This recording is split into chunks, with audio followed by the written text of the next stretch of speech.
नमस्कार दोस्तों, मैं अर्जुन आपका स्वागत करता हूँ स्टडी बाय अर्जुन के यूट्यूब चैनल में। तो दोस्तों, आज की हमारी क्लास है वैदिक सभ्यता के बारे में। जो है दोस्तों, आज की हमारी क्लास है। तो दोस्तों, वीडियो को अंत तक जरूर देखना ताकि सभी क्वेश्चन जो है आपको आसानी से याद हो जाएं। साथ ही दोस्तों, अगर आप हमारे चैनल पर पहली बार आएँ तो हमारे चैनल को भी सब्सक्राइब कर लीजिएगा, साथ ही बेल आइकन को प्रेस कर लीजिएगा ताकि हमारे आने वाले वीडियो का नोटिफिकेशन जो है आप तक पहुँचता रहे। तो चलिए दोस्तों, वीडियो को स्टार्ट करते हैं। यानी आज की क्लास में हम जानने वाले हैं वैदिक सभ्यता के बारे में। तो दोस्तों, यहाँ पे हेडिंग डालेंगे वैदिक सभ्यता। यहाँ पे हेडिंग डाल लेते हैं वैदिक सभ्यता।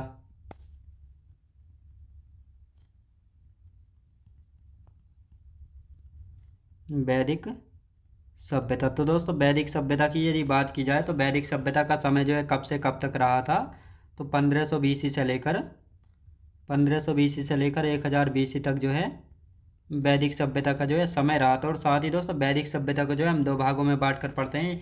एक पार्ट होता है दोस्तों पूर्व वैदिक काल, जिसको ऋग वैदिक काल भी जो है कहा जाता है, जिसका समय 1500 बीसी से लेकर 1000 बीसी तक जो है रहेगा। याद रखें दोस्तों, 1000 बीसी तक। और यदि उत्तर वैदिक काल की बात की जाए तो इसका समय कब से कब तक रहेगा। तो इसका समय रहेगा कब से कब तक, 1000 बीसी से लेकर कब तक रहेगा दोस्तों, 1000 बीसी से लेकर 600 बीसी तक जो है रहेगा। याद रखें दोस्तों, 600 बीसी तक जो है रहेगा। अब यहाँ पर बात करते हैं दोस्तों, यानी वैदिक सभ्यता का समय जो है 1500 बीसी से लेकर 600 बीसी तक जो है रहेगा। और ऋग्वैदिक काल का समय और पूर्व वैदिक काल का समय रहेगा दोस्तों 1500 बीसी से लेकर 1000 बीसी तक। तो अब इनको जो है यहाँ पे लिखना स्टार्ट करते हैं। हेडिंग डालेंगे पूर्व वैदिक काल। पूर्व वैदिक काल, पूर्व वैदिक काल, जिसको दोस्तों ऋग्वैदिक काल भी जो है कहा जाता है। क्या? ऋग्वैदिक काल भी जो है कहा जाता है। इसका समय जो है कब से कब तक रहेगा। तो इसका समय रहेगा दोस्तों 1500 बीसी से लेकर 1000 बीसी तक जो है रहेगा। और इस काल में जो है दोस्तों हम ऋग्वेद के बारे में पढ़ेंगे। यानी इस काल में जो पूर्व वैदिक काल है या ऋग्वैदिक काल है, इस काल में जो है किसके बारे में पढ़ेंगे, ऋग्वेद के बारे में जो है जानेंगे। किसके बारे में दोस्तों, ऋग्वेद के बारे में जानेंगे। अब बात करते हैं इसका दूसरे भाग की। यदि दूसरा भाग कौन सा है, तो दूसरा है दोस्तों उत्तर वैदिक काल। उत्तर वैदिक काल, उत्तर वैदिक काल की बात की जाए तो इसका समय जो है कब से कब तक रहा था, 1000 बीसी से लेकर 600 बीसी तक जो है ये उत्तर वैदिक काल का जो है समय रहा था। और इस काल में जो है 3 वेद पढ़े जाएंगे, सामवेद, सामवेद, यजुर्वेद और अथर्ववेद। यानी इन तीनों वेदों को जो है इस काल में पढ़ा जाएगा, उत्तर वैदिक काल में। याद रखें दोस्तों, उत्तर वैदिक काल में जो है पढ़ा जाएगा। अब दोस्तों, थोड़ा बहुत इसके बारे में समझ लेते हैं। यानी वैदिक सभ्यता की बात की जाए तो वैदिक सभ्यता का समय जो है 1500 बीसी से लेकर 600 बीसी तक जो है रहता है।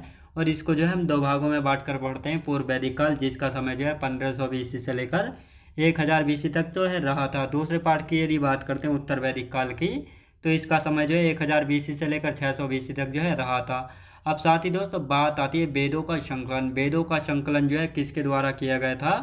तो वेदों का संकलन महर्षि वेदव्यास जी के द्वारा जो है किया गया था। और साथ ही दोस्तों वेदों की संख्या की यदि बात की जाए तो वेदों की संख्या कितनी है, वेदों की संख्या है 4।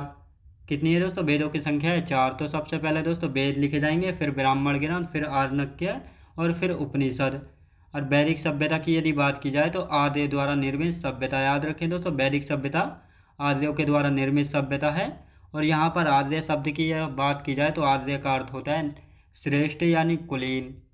तो ये वैदिक सभ्यता कैसी सभ्यता थी, ग्रामीण सभ्यता थी। और यहाँ की भाषा की बात की जाए तो यहाँ की भाषा कैसी थी, यहाँ की भाषा थी दोस्तों संस्कृत भाषा। तो अब दोस्तों यहाँ पे लिखना स्टार्ट करते हैं। हम लिखना स्टार्ट करते हैं। वेदों का संकलन जो है किसके द्वारा किया गया था, लिखेंगे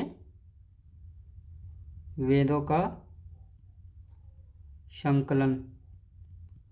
वेदों का संकलन जो है किसने किया था, महर्षि वाल्मीकि जी, महर्षि वेदव्यास जी के द्वारा किया गया था। महर्षि वेदव्यास जी के द्वारा जो है किया गया था। अब यहाँ पर बात करते हैं दोस्तों वेदों की संख्या। वेदों की संख्या की यदि बात की जाए कितनी है, तो 4 वेद हैं। कितने दोस्तों, 4 वेद हैं। तो ये कौन कौन से 4 वेद हैं, तो पहला है दोस्तों ऋग्वेद। दूसरे की यदि बात की जाए तो सामवेद है, कौन सा है दोस्तों, दूसरा है सामवेद। तीसरे की यदि बात की जाए यजुर्वेद है, तीसरा कौन सा, यजुर्वेद। और चौथे की बात की जाए तो अथर्ववेद, याद रखें दोस्तों, चौथा है अथर्ववेद। ये आपको याद रखना है। यानी कितने वेद हैं, तो ये 4 वेद हैं।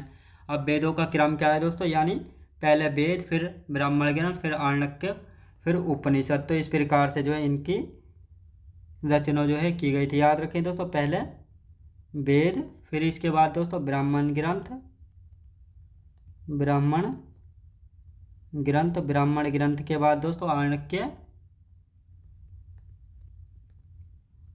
आरण्यक, फिर क्या आते हैं दोस्तों, फिर आते हैं उपनिषद। तो इन सभी के बारे में जो है एक एक करके हम अच्छे से पढ़ेंगे, तो ये आपको पता होना चाहिए। अब बात आते हैं दोस्तों वैदिक सभ्यता। वैदिक सभ्यता जो है किसके द्वारा निर्मित सभ्यता, तो वैदिक सभ्यता की यहाँ पे बात करते हैं। तो वैदिक सभ्यता जो है आर्यों द्वारा निर्मित सभ्यता, किसके द्वारा, आर्यों द्वारा निर्मित सभ्यता है। तो लिखेंगे वैदिक सभ्यता, वैदिक सभ्यता। वैदिक सभ्यता जो है किसके द्वारा निर्मित सभ्यता, आर्यों के द्वारा, आर्यों के द्वारा निर्मित सभ्यता। याद रखें दोस्तों, आर्यों के निर्मित, आर्यों के द्वारा जो है निर्मित सभ्यता कौन सी है, तो ये वैदिक सभ्यता जो है आर्यों के द्वारा निर्मित सभ्यता है। और यहाँ पर बात आती है दोस्तों आर्य, यानी आर्य के अर्थ की यदि बात की जाए तो आर्य का अर्थ होता है श्रेष्ठ यानी कुलीन। तो ये आपको याद रखना है, श्रेष्ठ यानी कुलीन। यानी आर्य जो है अपने आप को श्रेष्ठ यानी कुलीन जो है समझते थे। और यहाँ पर बात करते हैं अब, जो ये वैदिक सभ्यता थी ये कैसी सभ्यता थी, ग्रामीण थी या शहरी थी, तो आपको पता होना चाहिए ये ग्रामीण सभ्यता थी। कैसी सभ्यता थी, ग्रामीण सभ्यता थी। कैसी दोस्तों, ग्रामीण सभ्यता थी। और इनकी भाषा की यदि बात की जाए तो इनकी भाषा कैसी थी, संस्कृत भाषा थी। यानी आर्यों की भाषा कैसी थी, संस्कृत भाषा थी। अब आते हैं दोस्तों आर्यों का आगमन। यानी आर्यों का आगमन यानी अलग अलग व्यक्तियों के द्वारा कहा गया है कि आर्य जो है, जैसे मैक्स मूलर ने कहा था आर्य मध्य एशिया से आए थे, एडवर्ड मेयर ने कहा था पामीर के पठार से आए थे। तो इन सभी के बारे में जानेंगे। पहले जो है इनका रिवीजन कर देते हैं हम, ताकि अच्छे से आपको याद हो जाए। तो यहाँ पर पूर्व वैदिक काल या ऋग्वैदिक काल का समय जो है 1500 BC से लेकर 1000 BC तक जो है रहा था। और इस काल में जो है ऋग्वेद के बारे में अच्छे से पढ़ेंगे। उत्तर वैदिक काल की यदि बात की जाए तो इसका समय 1000 BC से 600 BC तक रहा था। इसमें सामवेद, यजुर्वेद व अथर्ववेद के बारे में जो है जानेंगे। दोस्तों वेदों का संकलन किसके द्वारा किया गया था, महर्षि वेदव्यास जी के द्वारा जो है वेदों का संकलन जो है किया गया था। वेदों की संख्या की यदि बात की जाए तो वेदों की संख्या है 4। कौन कौन से ये 4 वेद हैं, ऋग्वेद है दोस्तों, सामवेद, यजुर्वेद और अथर्ववेद। तो ये 4 वेद हैं। अब बात करते हैं, पहले वेद लिखे गए, फिर ब्राह्मण ग्रंथ, फिर आरण्यक, फिर उपनिषद। याद रखें दोस्तों, आरण्यक फिर उपनिषद। फिर आते हैं दोस्तों वैदिक सभ्यता। वैदिक सभ्यता की यदि बात की जाए तो वैदिक सभ्यता जो है किसके द्वारा बनाई सभ्यता है, तो आर्यों के द्वारा निर्मित सभ्यता है। यानी कहा जाता है कि आर्यों ने जो है वैदिक सभ्यता को जो है बसाया था। और यहाँ पर आर्य का अर्थ क्या है, तो आर्य का अर्थ है श्रेष्ठ यानी कुलीन। दोस्तों आर्य जो है अपने आप को श्रेष्ठ यानी कुलीन या महान जो है अपने आप को मानते थे, यानी अपने आप को सबसे बड़ा जो है मानते थे। ग्रामीण सभ्यता, यानी जो वैदिक सभ्यता थी ये ग्रामीण थी या शहरी, तो आपको पता होना चाहिए ग्रामीण सभ्यता थी। और यहाँ की भाषा कैसी थी, वैदिक सभ्यता की संस्कृत भाषा थी। कैसी भाषा थी दोस्तों, संस्कृत भाषा थी। अब यहाँ पे हेडिंग डाल देते हैं आर्यों का आगमन, और फिर अच्छे से जो है जानेंगे आर्यों का आगमन। आर्यों के आगमन की यदि बात की जाए तो किसके द्वारा जो है क्या कहा गया है, तो इस सभी के बारे में जानेंगे। तो दोस्तों पहले थोड़ा जो है समझ लेते हैं। यानी आर्यों के आगमन, आर्यों के आगमन की यदि बात की जाए तो मैक्स मूलर ने कहा था कि आर्य जो है मध्य एशिया से आए थे, हिंदू कुश पर्वत। आर्य जो है कहाँ से आए थे, मध्य एशिया से आए थे, और भारत में जो है हिंदू कुश पर्वत होते हुए जो है आए थे। जब आर्य भारत में आए थे तो इस समय दोस्तों सिंधु घाटी सभ्यता भी थी। और कहा जाता है कि जब आर्य भारत में आए थे तो इन्होंने जो है सिंधु घाटी सभ्यता पर जो है आक्रमण कर दिया था। और आक्रमण करने के बाद जो उसका विनाश करके एक नई सभ्यता का विकास किया था, जिसको आज वैदिक सभ्यता के नाम से जो है जाना जाता है। तो लिखेंगे मैक्स मूलर के अकॉर्डिंग, यानी आर्यों ने जो है भारत पर आक्रमण किया था। और एक तरफ तो दोस्तों आर्यों के राजा सुराज थे, और दूसरी तरफ से 10 भारतीय राजा, जिनकी जो है हार हुई थी 10 भारतीय राजाओं की।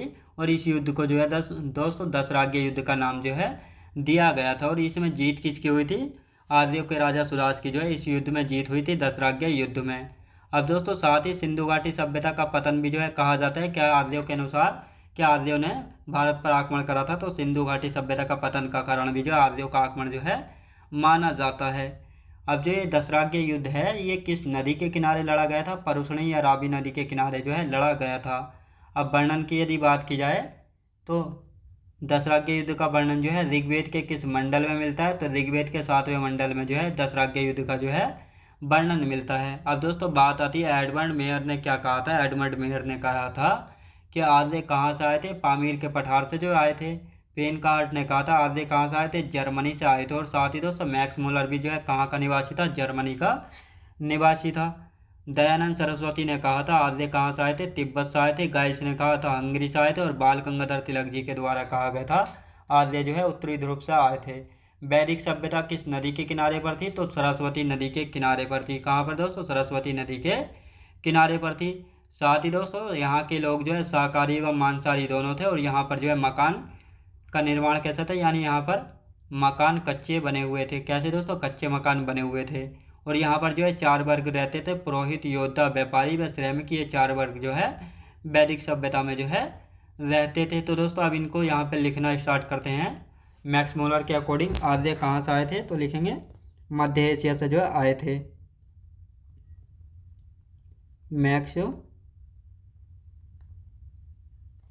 मैक्स मुलर ने कहा था आर्य कहाँ से आए थे? मध्य एशिया से आए थे। कहाँ से दोस्तों? मध्य एशिया से आए थे। और ये मध्य एशिया से आए थे, याद रखेंगे दोस्तों। भारत में कैसे आए थे? हिंदू कुश पर्वत होते हुए आए थे। भारत में हिंदू कुश पर्वत से होते हुए आए थे। भारत में जो है हिंदू कुश पर्वत से होते हुए जो आए थे। जब ये आर्य भारत में आए थे तो इन्होंने जो है भारत पर आक्रमण कर दिया था। लिखेंगे आर्यों ने भारत पर जो है आक्रमण किया। जब भारत पर आक्रमण किया तो उस समय जो है एक युद्ध हुआ था। आर्यों के राजा सुदास थे एक तरफ दोस्तों, आर्यों के राजा सुदास थे। और दूसरी तरफ कौन थे? तो दूसरी तरफ कौन थे? दूसरी तरफ थे 10 भारतीय राजा। यानी आर्यों के राजा सुदास और 10 भारतीय राजा थे। लेकिन इस युद्ध में दोस्तों जीत किसकी हुई थी? जीत हुई थी राजा सुदास की। याद रखें दोस्तों, जीत किसकी हुई थी? राजा सुदास की जो है जीत हुई थी। और ये युद्ध जो है हुआ था, इसको दोस्तों दशराज्य युद्ध का नाम दिया गया था। दशराज्य युद्ध नाम दिया। यानी आर्यों के राजा सुदास और 10 भारतीय राजाओं के बीच जो युद्ध हुआ था, इस युद्ध को क्या नाम दिया गया था? इस युद्ध को नाम दिया गया था दशराज्य युद्ध का नाम जो है दिया गया था। क्या नाम दिया गया था दोस्तों? दशराज्य युद्ध का नाम जो है दिया गया था। और कहा जाता है आर्यों के आक्रमण के कारण जो है सिंधु घाटी सभ्यता का जो है पतन हुआ था। सिंधु घाटी सभ्यता का पतन हुआ था। सिंधु घाटी सभ्यता का जो है पतन हुआ था। अब दोस्तों यहाँ पर बात आती है, जो ये दशराज्य युद्ध है ये किस नदी के किनारे पर लड़ा गया था? रावी या परुष्णी नदी के किनारे पर लड़ा गया था। तो दोस्तों दोनों एक ही नाम है। रावी जो है वर्तमान नाम है और परुष्णी जो है प्राचीन नाम था। परुष्णी रावी नदी का जो है प्राचीन नाम था। तो ये आपको याद रखना है। कोई सी भी नदी पूछी जा सकती है, रावी भी या परुष्णी भी, यानी कोई सा भी नाम जो है दिया हो सकता है। और दशराज्य युद्ध का वर्णन जो है कहाँ पे मिलता है? ऋग्वेद के 7वें मंडल में। याद रखें दोस्तों, 7वें मंडल में मिलता है। 7वें मंडल में मिलता है। किसके 7वें मंडल में मिलता है? ऋग्वेद के 7वें मंडल में जो है दशराज्य युद्ध का वर्णन जो है मिलता है। याद रखें दोस्तों। अब आते हैं एडवर्ड मेयर ने जो है क्या कहा था कि आर्य कहाँ से आए थे? तो इसको भी लिख लेते हैं। एडवर्ड मेयर ने क्या कहा था? आर्य कहाँ से आए थे? पामीर के पठार से आए थे। कहाँ से दोस्तों? पामीर के पठार से आए थे। कहाँ से दोस्तों? पामीर के पठार से जो आए थे आर्य। पेन का एवं हर्ट का क्या कहना था? पेन का एवं हर्ट ने कहा था कहाँ से आए थे? जर्मनी से आए थे। कहाँ से दोस्तों? जर्मनी से जो है आए थे। ये किसने कहा था? पेन का एवं हर्ट ने जो है कहा था। अब आते हैं दोस्तों दयानंद सरस्वती। दयानंद सरस्वती की यदि बात की जाए तो इन्होंने कहा था कहाँ से, तिब्बत से आए थे। क्या आर्य जो है तिब्बत से आए थे, ये किसने कहा था, दयानंद सरस्वती जी के द्वारा कहा गया था कि आर्य कहाँ से आए थे, तिब्बत से जो है आए थे। गाइल्स ने क्या कहा था, गाइल्स, गाइल्स की यदि बात की जाए तो गाइल्स ने कहा था कि आर्य कहाँ से आए थे, आर्य जो है हंगरी से आए थे। कहाँ से दोस्तों, आर्य जो है हंगरी से आए थे। अब आते हैं दोस्तों बाल गंगाधर तिलक। बाल गंगाधर तिलक, बाल गंगाधर तिलक ने जो है क्या कहा था, ये कहाँ से आए थे, उत्तरी ध्रुव से आए थे। उत्तरी ध्रुव से आए थे। कहाँ से आए थे दोस्तों, उत्तरी ध्रुव से जो है आए थे। अब आते हैं दोस्तों वैदिक सभ्यता जो है किस नदी किनारे बसी थी, लिखेंगे वैदिक सभ्यता किस नदी किनारे बसी थी। याद रखिए दोस्तों किस नदी किनारे पर थी। तो वैदिक सभ्यता जो है किस नदी के किनारे पर थी, तो सरस्वती नदी के किनारे पर थी। कहाँ पे दोस्तों, सरस्वती नदी के किनारे पर थी। तो ये आपको याद रखना है। अब आते हैं दोस्तों यहाँ के लोग जो है शाकाहारी व मांसाहारी दोनों थे, लिखेंगे शाकाहारी एवं मांसाहारी दोनों थे। याद रखें दोस्तों, यानी सिंधु वैदिक सभ्यता के लोग जो है शाकाहारी व मांसाहारी दोनों थे। यहाँ पर मकानों की यदि बात की जाए तो मकान कैसे थे, कच्चे मकान थे, कच्चे मकान थे, यानी कच्चे घर थे यहाँ पर। कहाँ पे थे, वैदिक सभ्यता में। बात आती है यहाँ पर जो है 4 वर्ग रहते थे। यहाँ पर जो है 4 वर्ग रहते थे, कौन कौन से, पुरोहित, योद्धा, व्यापारी एवं श्रमिक। तो ये 4 वर्ग जो है यहाँ पर रहते थे। कौन कौन से दोस्तों, पुरोहित, योद्धा और व्यापारी। अब इनका जो है एक बार रिवीजन जो है कर लेते हैं ताकि आप सभी को याद हो जाए अच्छे से। तो यहाँ पर बात करते हैं दोस्तों आर्यों के आगमन की। तो आर्यों के आगमन की यदि बात करते हैं तो सबसे पहले देखेंगे मैक्स मूलर के अकॉर्डिंग। मैक्स मूलर ने कहा था कि आर्य जो है मध्य एशिया से आए थे और भारत में जो है हिंदू कुश पर्वत होते हुए जो है आए थे। जब आर्य भारत में आए थे तो इन्होंने जो है भारत पर आक्रमण किया था, यानी इस समय जो है सिंधु घाटी सभ्यता भी थी। तो इन्होंने जो है भारत पर आक्रमण किया था। जब इन्होंने भारत पर आक्रमण किया था तो एक तरफ थे दोस्तों राजा सुदास और एक तरफ थे यानी राजा सुदास वर्सेस 10 भारतीय राजा। अब इनमें से दोस्तों 10 भारतीय राजाओं की जो है हार हुई थी और राजा सुदास की जो है जीत हुई थी। और ये राजा सुदास जो है कौन थे, आर्यों के शक्तिशाली राजा थे, याद रखें दोस्तों। और मैक्स मूलर ने कहा था कि जब आर्यों ने भारत पर आक्रमण किया था तो इसी कारण जो है सिंधु घाटी सभ्यता का जो है पतन हुआ था।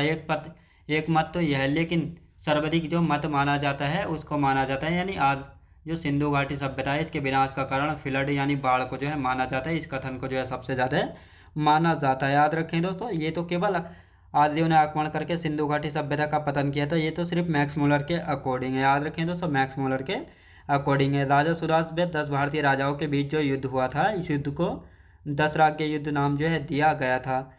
ये रावी या परुष्णी नदी के किनारे पर जो है लड़ा गया था और इसका वर्णन जो है 10 राज्य युद्ध का 7वें मंडल में मिलता है ऋग्वेद के। याद रखें दोस्तों, यानी ऋग्वेद के 7वें मंडल में जो है इसका वर्णन मिलता है।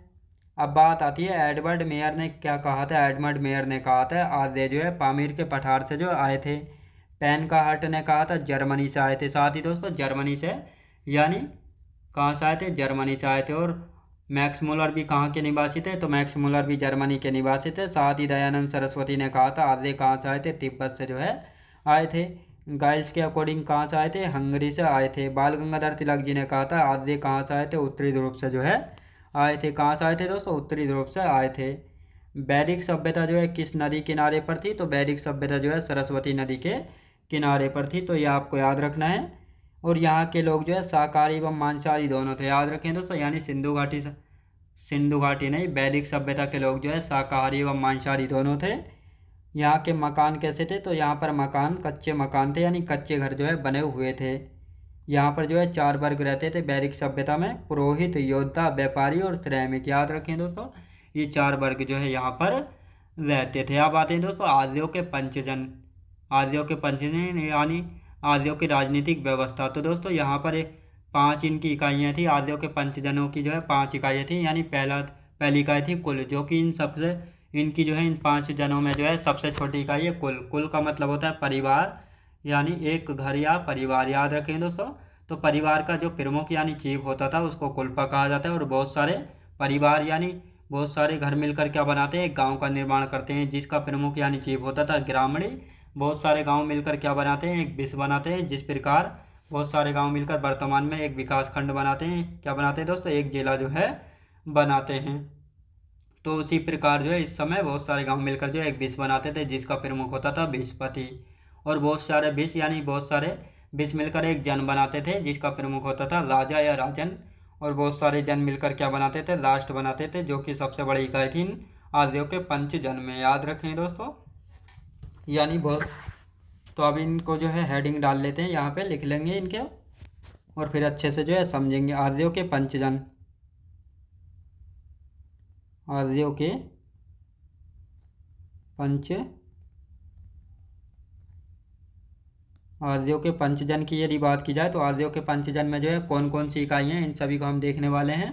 तो सबसे छोटी इकाई थी दोस्तों कुल। कुल जो है सबसे छोटी इकाई थी, जिसका मतलब होता है कुल यानी परिवार। इसका प्रमुख यानी चीफ कौन होता था, इसका प्रमुख यानी चीफ होता था कुलपा, याद रखें दोस्तों, कुलपा। चीफ यानी मुखिया क्या कौन था, कुलपा। और बहुत सारे कुल मिलकर क्या बनाते हैं, एक ग्राम का निर्माण करते हैं, किसका दोस्तों, ग्राम का। और ग्राम का प्रमुख यानी चीफ या मुखिया कौन होता है, ग्रामीण, याद रखें दोस्तों, ग्रामीणी जो है गांव का प्रमुख जो है होता है। और बहुत सारे गांव मिलकर क्या बनाते हैं, तो बहुत सारे गांव मिलकर जो है एक जिले का निर्माण करते हैं। लेकिन इस समय जो है बहुत सारे गांव मिलकर क्या बनाते थे, एक विश्व का निर्माण करते थे, याद रखें दोस्तों, विश्व का निर्माण जो है करते थे, जिसका प्रमुख यानी चीफ होता था विश्वपति। विश्वपति जो है ये इसका प्रमुख तो है होता था।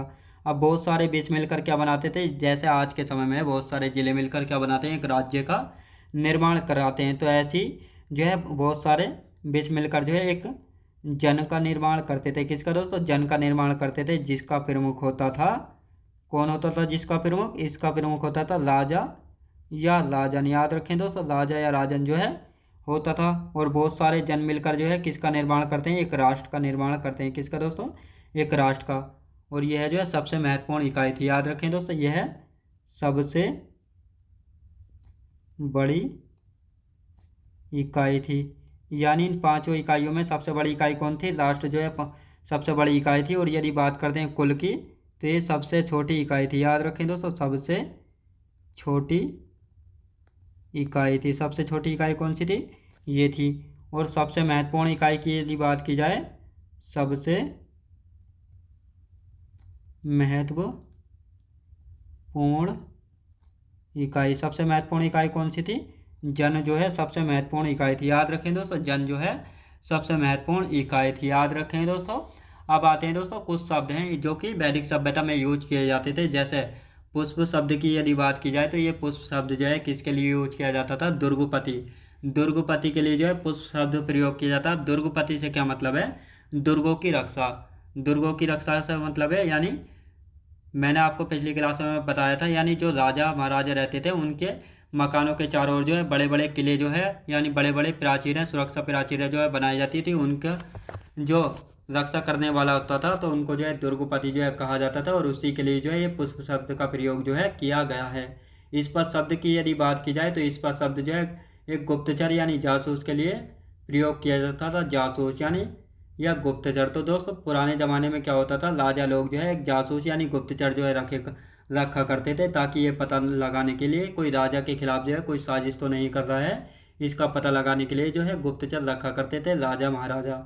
और फिर है दोस्तों बाजपति। बाजपति की यदि बात की जाए तो बाजपति कौन होता था, गोचर भूमि का अधिकारी जो है होता था। अब गोचर भूमि क्या होती है दोस्तों, गोचर भूमि की यदि बात की जाए तो गोचर भूमि होती क्या है, जहाँ पर गायों को चराने की जगह होती थी, ये जो गायों को चराने का मैदान होता था तो उसको जो है गोचर भूमि कहा जाता था। इसी गोचर भूमि के अधिकारी को बाजपति जो है कहा जाता था। उग्र की यदि बात की जाए, जो अपराधियों को पकड़ने वाला अधिकारी था उसके लिए उग्र शब्द का प्रयोग किया गया है। वाग्दो, जो राजस्व कर यानी टैक्स एकत्रित करने वाला अधिकारी होता था उसके लिए वाग्दो शब्द का प्रयोग किया गया है। यव, जो के लिए जो है, यानी वैदिक काल में जो है जौ के लिए जो है यब शब्द का प्रयोग किया गया था, और अघन्या जो है गाय के लिए प्रयोग किया गया शब्द है। और गाय का यहाँ पर अघन्या का अर्थ है न मारे जाने वाला पशु। याद रखें दोस्तों, ना मारे जाने वाला पशु अघन्या, यानी गाय के लिए जो है प्रयोग किया गया शब्द है। उर्वरा, कृषि भूमि को जो है उर्वरा शब्द जो है प्रयोग किया गया कृषि भूमि के लिए। सोमरस, आदियों के प्रमुख पेय पदार्थ के लिए जो है सोमरस का प्रयोग किया गया है। वस्त्र, सोनी, वस्त्र की यदि बात की जाए सूती, ऊनी और मृग चर्म। समाज की, यहाँ का समाज कैसा था, पितृसत्तात्मक जो है यहाँ का समाज था। और यहाँ की बात करते हैं बाप्ता, यानी वैदिक सभ्यता में जो है बाप्ता, नाई को जो है बाप्ता कहा जाता था। करब जो है खाद्य पदार्थ के लिए जो है करब शब्द का प्रयोग किया जाता था। और धन्व शब्द जो है मरुस्थल के लिए प्रयोग किया जाता था। और परावत जो है समुद्र के लिए प्रयोग किया गया शब्द है। दोस्तों अब इन सभी को यहाँ पे लिखना स्टार्ट करते हैं। तो ये दोस्तों यहाँ पर लिखेंगे पुष्प शब्द। पुष्प की यदि बात की जाए तो ये शब्द किसके लिए, दुर्गपति के लिए। दुर्गपति के लिए जो है ये शब्द प्रयोग किया जाता था। और दुर्गपति का अर्थ है दुर्गों का या दुर्गों की रक्षा करने वाला, दुर्गों की रक्षा करने वाला। अब आते हैं दोस्तों स्पश। स्पश की यदि बात की जाए तो स्पश का मतलब होता है गुप्तचर। गुप्तचर को तो आप जानते हैं, राजा महाराजा यानी जासूस जो है रखा करते थे अपनी सुरक्षा के लिए। अब यहाँ पर आते हैं बाजपति। बाजपति क्या होता था, गोचर भूमि का अधिकारी होता था। गोचर भूमि का अधिकारी, गोचर भूमि का अधिकारी हुआ करता था। याद रखें दोस्तों, गोचर भूमि का अधिकारी हुआ था बाजपति। उग्र की यदि बात की जाए, उग्र शब्द किसके लिए प्रयोग किया गया है, जो अपराधी को पकड़ने वाला अधिकारी होता था। अपराधियों को पकड़ने वाला अधिकारी, अपराधियों को पकड़ने वाला जो अधिकारी होता था उनके लिए जो है उग्र शब्द का प्रयोग जो है किया जाता था। याद रखें दोस्तों, उग्र शब्द का प्रयोग जो है किया जाता था। अब दोस्तों वाग्दो की यदि बात की जाए, वाग्दो की बात की जाए तो राजस्व कर एकत्रित करने वाला अधिकारी के लिए, करने वाले अधिकारी के लिए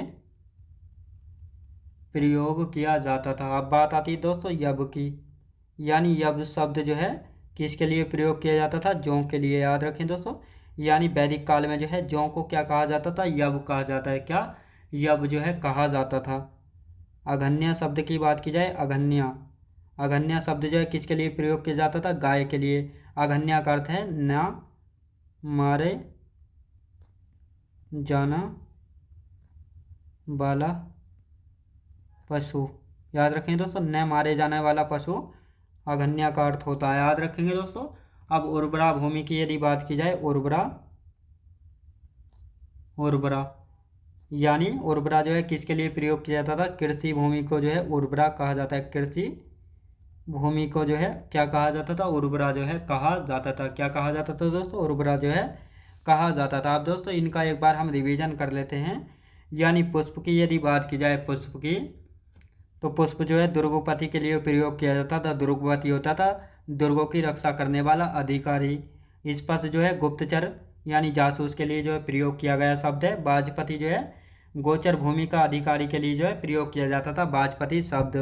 उग्र शब्द की यदि बात की जाए, अपराधियों को पकड़ने वाला जो अधिकारी होता था उसको उग्र जो है कहा गया था। भाग दो, जो राजस्व कर एकत्रित करने वाला अधिकारी होता था तो उसके लिए जो है वो वाग्दू शब्द का जो है प्रयोग किया गया है। दोस्तों वैदिक काल में जौ को क्या कहा जाता था, यब कहा जाता था। यानी यब जो है जौ को कहा जाता था। अघन्या गाय के लिए प्रयोग किया गया शब्द है। गाय, इसमें अघन्या का अर्थ है न मारे जाने वाला पशु।